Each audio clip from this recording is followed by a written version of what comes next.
Paz, galera. Estamos aqui mais uma vez com o nosso Papo Cristão, pensando as Escrituras, aplicá-las ao nosso tempo. Esse é o nosso objetivo. Eu sou o pastor Eliezer, pastor da Igreja Vida Cristã.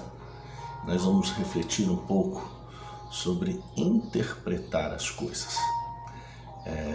Dê um like, faz assinatura para você estar recebendo esses vídeos aí, cujo objetivo é edificar, fazer você pensar as Escrituras em nosso tempo. Tudo bem? Atos, capítulo 5, versos 38 e 39, o texto vai dizer assim: Por isso vos digo, dai de mão a estes homens, deixai-os, pois este conselho ou esta obra, se este conselho ou esta obra é de homem, se desfará. Mas se é de Deus, não podereis desfazê-la, para que não aconteça serdes também achados combatendo contra Deus. Desde que o homem foi criado, ele tem o hábito, e foi Deus que deu, Deus nos fez pensantes, seres pensantes, inteligentes. Nós temos o hábito de interpretar as coisas. O problema foi que quando o iluminismo adentrou, a interpretação do homem passou a ter um peso maior, quando a gente deveria de olhar para as Escrituras e ver o que realmente elas têm a dizer sobre as coisas. Hoje em dia, no meio evangélico, tem muito sentimento e tem muita interpretação, discurso de alguém. Gamaliel foi um homem muito sábio. Aliás, os fariseus, apesar de terem feito tanta coisa errada, algumas coisas são pertinentes. E aqui no caso, Gamaliel está sendo muito sábio, quando ele aconselha a todos: olha, vamos para cima desses homens, porque de repente a gente pode estar combatendo contra Deus. A gente precisa ter muito cuidado com a nossa leitura, com a nossa interpretação das coisas no nosso tempo. É fácil a gente olhar e entender e aplicar um entendimento ou algo que a gente ouviu e aceitar como verdade. A verdade não está baseada num discurso, muito menos de quem fala. A verdade está alicerçada nas Escrituras, quando a gente passa a olhar e entender o tempo à luz da palavra. É lógico que você também vai dizer para mim assim: mas depende de quem interpreta. Não, algumas coisas a própria palavra fala por si só. Não precisa nem de interpretação, o texto está ali. Vou te dar um exemplo para você entender o que eu quero dizer.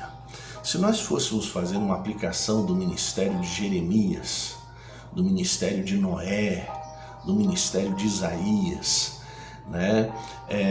nós teríamos uma percepção de que eles estavam fora da vontade de Deus, que tinha alguma coisa errada ali, porque Jeremias não ganhou um adepto ao chamado de Deus na vida dele para levar o povo ao arrependimento. Noé passou vários anos construindo a arca e falando que o dilúvio via, e ninguém atendeu. Isaías foi outro profeta no seu tempo que a tendência natural foi o confronto direto à mensagem que eles ouviam. Então a gente precisa ter cuidado quando a gente olha para o ministério, olha para a vida de alguém, olha para uma determinada igreja e vai pensar assim: isso aí não é de Deus. A gente precisa ter cuidado, porque Gamaliel sim foi sábio. Olha, vamos ter cuidado para a gente não confrontar, porque poderemos estar combatendo contra Deus. Você já pensou que você está do lado oposto de Deus? É um lugar que eu não gostaria de estar, eu acho que você também não. Então pense um pouco sobre isso, reflita que a melhor posição que você pode fazer quando você olha algumas coisas, antes de interpretar, ore, peça direção a Deus. Gamaliel foi um homem sábio. Naquele momento ele tomou uma decisão inteligentíssima de não se posicionar contra aquilo que ele não sabia se era de Deus ou não. Quando a gente não sabe, a gente não se posiciona, a gente ora. Aliás, o papel do crente é orar sempre, não é verdade?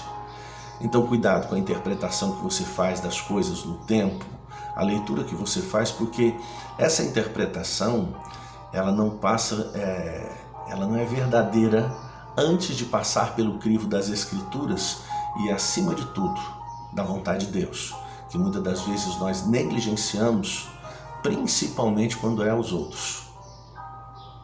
Pense sobre isso. Cuidado com o que você está interpretando e a maneira como você está fazendo. Examinai as Escrituras, porque cuidais ter nelas a vida eterna, e são elas que testificam do Senhor. Volte a olhar para a Bíblia. Você vai aplicar melhor a interpretação das coisas à luz da palavra. Um grande abraço, queridos, e até a próxima, se Deus quiser.